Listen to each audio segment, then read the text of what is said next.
Welcome to This Explainer. Okay, today we are unraveling a truly fascinating financial story. It's kind of this massive paradox that has probably crossed your mind if you've ever looked closely at how the ultra-rich actually manage their money.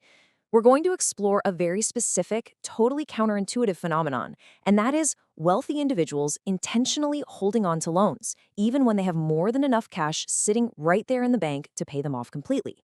Now, to most of us, debt is a heavy burden, right? It's this dark cloud we just want to clear as quickly as humanly possible. So why on earth do people with excess capital choose to keep that cloud around? What's the science, or actually scratch that, what's the psychology behind this choice? So let's dive into this. It is the absolute central mystery of our explainer today. Why carry the burden of a loan and pay all that extra interest to a bank when you literally do not have to? To truly wrap our heads around this, we aren't going to look at some complex, abstract economic theories. Nope. Instead, we're going to walk through a very grounded, super practical narrative. It's basically a financial tale of two completely different paths you could take when faced with a life-changing event. Chapter 1. The 50 lakh windfall.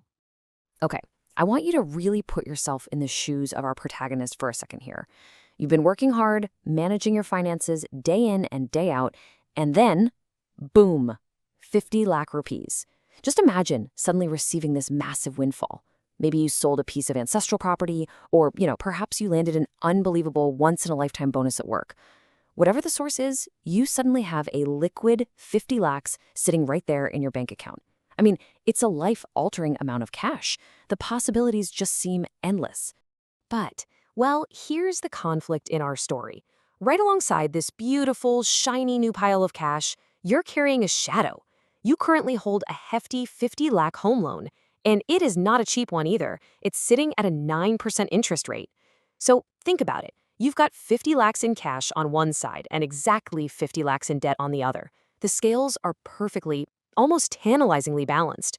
What is your very next move? Chapter 2, The Middle Class Mindset. Now, this first path is driven heavily by human emotion. It's driven by the way we are naturally hardwired to view safety and risk. For most everyday people, you see, debt is an emotional weight long before it's a mathematical one. The sentiment is almost always the exact same. I want good sleep every night. I just don't want to pay this EMI anymore.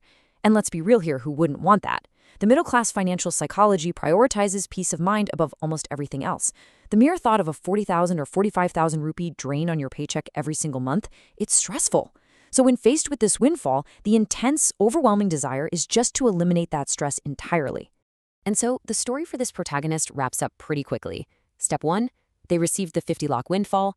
Step 2, they immediately march straight down to the bank and pay off that entire 50 lakh home loan. Boom, the slate is wiped totally clean. They own their home outright. They feel this incredible, massive wave of emotional relief because they are debt-free. And honestly, society totally applauds this. It feels like the responsible, safe, and completely logical thing to do. But we really have to ask, is it actually the smartest financial move?